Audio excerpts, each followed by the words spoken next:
Welcome to YBR, The Sword and the Story, where legends live and bravery echoes across time.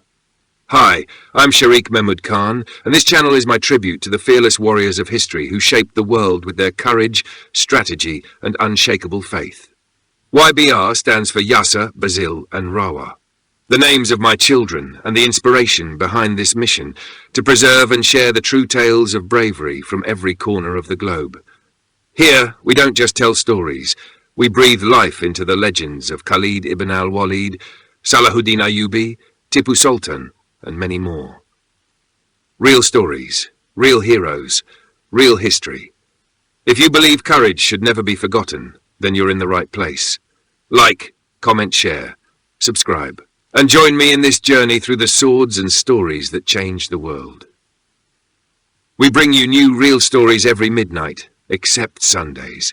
Now, the story begins. The Conqueror of Egypt, A Tale of Wisdom and Valor. Islamic history shines with the names of those who changed the course of civilizations through their intellect, leadership, and unwavering faith. One such luminous figure is Amr ibn al-Aas, R.A., a statesman, warrior, and diplomat whose legacy is etched in the golden chapters of the early Islamic conquests. Born into the influential Quraysh tribe of Makkah, he possessed natural charisma, political acumen, and eloquence. Initially an opponent of Islam, he later emerged as one of its most brilliant defenders and strategists.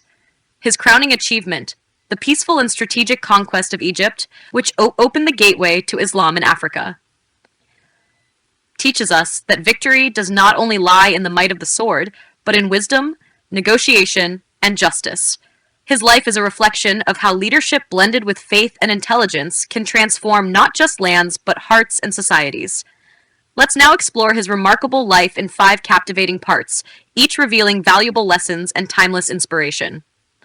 Part 1. In Search of Light. Amr ibn al-As, R.A., was among Makkah's elite, sharp, persuasive, and politically gifted.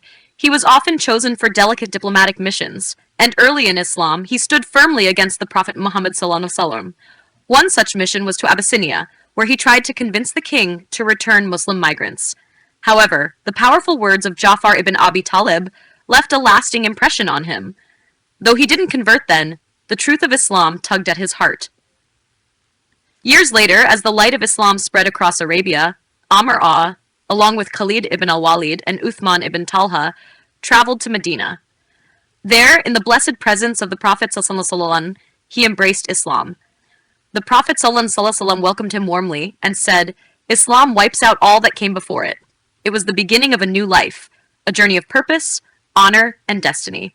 If you found this part inspiring, don't forget to give it a like. Part 2. The strategist emerges. After embracing Islam, Amr A'a quickly proved himself as a valuable asset to the Muslim community. His intellect and tactical abilities were unmatched. The Prophet ﷺ recognized this and entrusted him with leading the army in the campaign of Dar al-Salasil, even though senior companions were part of the expedition. Amr led with wisdom and composure, securing victory without unnecessary bloodshed. His decisions reflected strategic brilliance and compassion, both of which became hallmarks of his leadership.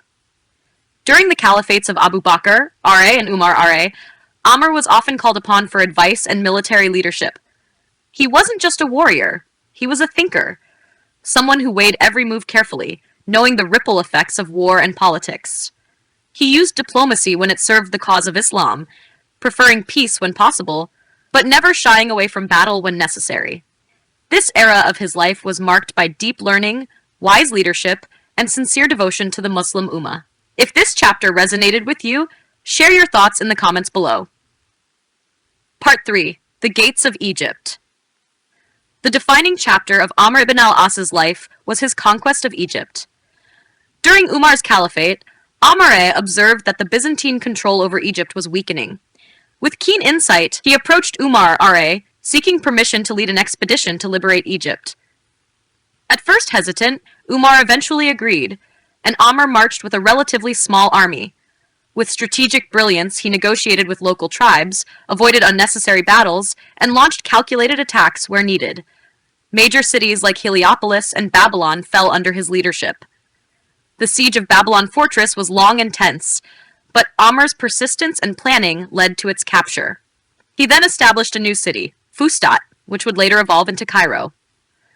But more than land, it was the trust of the people that Amr won. His fair governance and respectful dealings with the Christian Copts earned him admiration across Egypt. The conquest of Egypt was not just a military feat, it was the beginning of a new era of learning, justice, and faith. If this historic victory inspired you, please share this story with others. The Governor of Justice. After the conquest, Amr, R.A., was appointed governor of Egypt. His rule became a beacon of justice, equity, and effective governance. He treated Muslims and non-Muslims fairly, reduced taxation burdens, and revitalized agriculture through canal construction and land reforms. Under his leadership, Fustat flourished into a center of trade, scholarship, and religious tolerance. One of the most notable moments of his rule was when a Coptic Christian boy was wronged by an Arab youth. The case reached Caliph Umar, R.A., who ordered Amr to deliver justice. Amr, R.A. stood firm for what was right. The young Copt was given the whip and allowed to strike back, justice, swift and fair. Umar, A. then famously said, "Since when do you enslave people while their mothers gave birth to them free?" Amr's governance wasn't just about laws, it was about principles, dignity, and human rights. If you admire Amr's leadership, don't forget to subscribe to stay connected to more inspiring stories. Part 5. The Final Reflections. In his final years, Amr continued serving the Ummah under the leadership of Muawiyah. Despite political turbulence, he always advocated for diplomacy and unity. As time passed, he began reflecting deeply on his past. On his deathbed, he expressed immense humility, saying, "I wish I were nothing more than a tree cut down and forgotten, free of the burden of my sins before Allah." Even in death, his words echo the heart of a true believer, humble before his creator, despite a life of monumental achievements. Amr ibn al-As R.A. was more than a conqueror. He was a reformer, a visionary, and a guardian of justice. His legacy continues to inspire generations. His tomb rests in Egypt, the land he brought into the light of Islam, a place that still remembers the man who changed its destiny.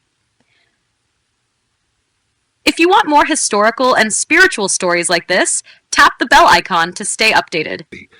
And as the dust settles on this tale of bravery and valor, remember, the legend doesn't end here. If you want to hear more stories of fearless warriors, unshakable courage, and timeless battles, then like, comment, share, and subscribe to continue the journey. And don't forget to tap the bell, so you can be the first to hear the next legendary tale. We bring you new real stories every midnight, except Sundays. The Sword continues its story, only on YBR, The Sword and the Story.